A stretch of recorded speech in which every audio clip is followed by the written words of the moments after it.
your sister J with another segment of Country Living in the City. Well, guess what? It is 92 degrees today, hazy and humid. And even in the summer, when the sun is blazing, you need to protect your vegetables if you can. Um, so let's take a look at my gardens and I can show you how I protect the scorching sun from killing all my plants. Okay, let's take a look.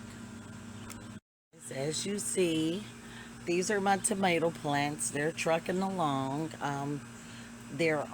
I'll give you garden updates and show you what the fruit is looking like. But right now, I'm going to tell you how I protect my gardens. Guys, when the sun is blazing and everything, and if your leaves start getting dry or yellow or browning, you want to make sure that the sun is not causing the problems. Because, like I said, when the sun is blazing and it's very humid, it gets very humid in Ohio when it's hot like this. I'm like sweating just standing here. But good thing that my leaves are still doing good because, like I said in the previous video, always water at the root. Don't don't if you want to keep them green as long as they need to be, don't water the leaves. But this is what is called a shade fabric, and they come in many different sizes. I have big ones over my big garden, but I use these sometimes, and I use the trellises and the bamboo sticks to just bring down the temperature of the plants.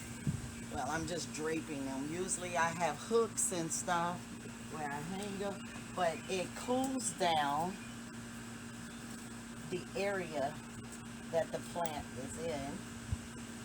And it also protects from birdies, because I'll be putting up bird netting soon, because I have every bird known to man, red cardinals, blue jays, and everything, and they'll all be trying to eat the tomatoes up like they did last year.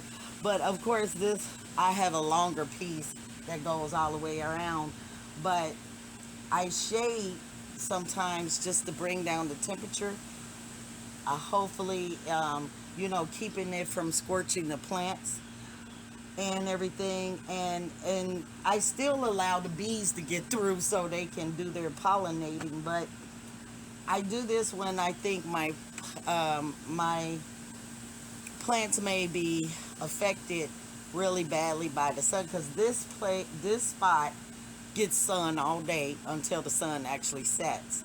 So during the summer, when it's really hazy and everything and it start producing fruit, I have to protect it. And of course, I'll put more sticks up so it just drapes over and everything, and you can just lift it up to do your pruning and everything. So that's one shade cloth. Let me show you the other I have. This is my other garden with all my leafy greens and my spinach and my lettuces and so on and so forth. But because a lot of these vegetables are cold weather vegetables, um, they do well in the early spring and they do well in the fall if you have climate changes. But it's really, they don't like the heat as much.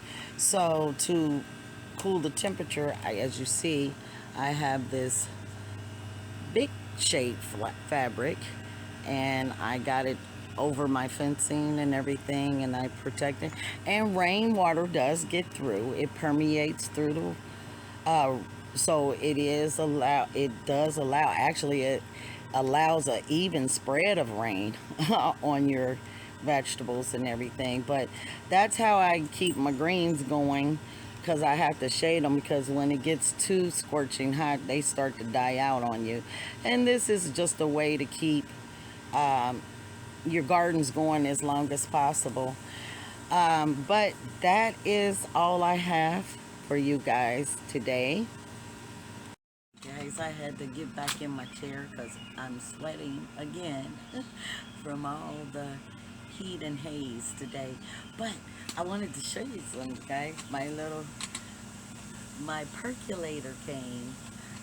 I wanted an outdoor percolator for my coffee, because I get up a lot of times before 6, and I come out when the sun first rises to do my watering on maybe some fertilizing before work. And I would just love to have my coffee on my fire pit. So I figured, since I haven't built my fire pit yet,